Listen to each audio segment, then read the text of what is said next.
Alright, really quick test. So a few weeks or a few months ago, I tested, of course, the H&Y RevoRing. And this is something revolutionary. This came out over a year ago.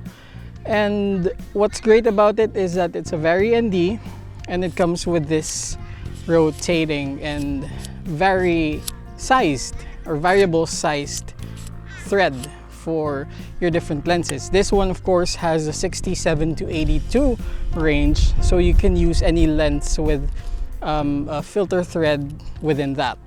And of course, when I'm talking about landscape photography, VNDs are very limited, and that included the RevoRing, because you can only do around 6 stops with a wide lens, and anything beyond that will give you an artifact called cross polarization, which is a byproduct of the two polarizers working to give you the very ND effect. And that was the huge limitation of the RevoRing when it comes to shooting landscapes. Now, H&Y actually came up with a solution. It's just simply stacking a magnetic filter right there. So if I can do 6 stops on the RevoRing itself, then I can add 4 stops on this clip-on ND filter and I have 10 stops. And that's what I'm doing now. I'm shooting just some rocks in the foreground, and I am testing that to see if there is any cross polarization, if there is any artifact. And essentially, I just want to see if it works in enabling us into doing long exposures with a VND beyond 6 stops with anything less than 70 millimeters, because the limit on the VND that I tried before is that there is cross polarization at 6 stops at 70 millimeters. So if we can go wider than that and longer exposures with this simple combination, then that would be really good.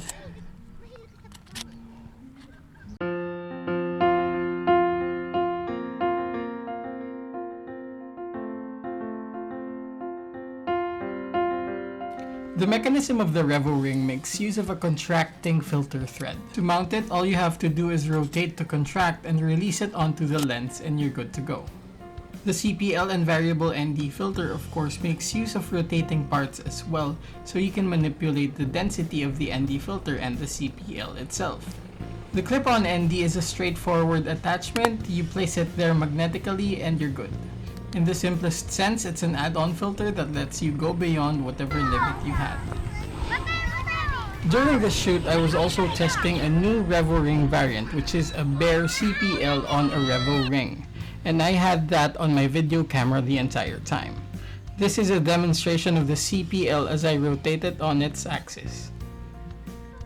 This RevoRing CPL seems to be a very good companion for any camera lens, no matter if you're shooting video or stills. Okay, so the sun just set over here, but I have in frame Mount Banahaw in the distance with Laguna de Bay right in between. I have a few rocks in the foreground, so that's going to be some sort of leading element right there. And I'm shooting at 6 stops on the VND plus additional 4 stops on the clip-on ND with, of course, the CPL in effect. And now I'm doing 2.5 minutes just to see how far I can stretch that.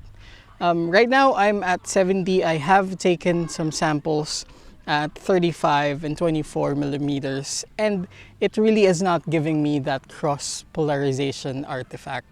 So I do think they are successful in being able to get past that limitation that we had with the original VND CPL. Of course, this is still that original VND CPL. It's just that they added an accessory to it that will enable you to do longer exposures. This can entirely be a whole new system even for landscape photographers. And ultimately, I think this started with the desire to make step-up rings extinct and generally make your filters more compatible in size to a wider range of lenses. So now I'm just really trying to get whatever else I can before it completely goes dark. I have reduced my filter to a combination of a 3.5 stop and a 4 stop, so I'm at around 7 or 8 stops.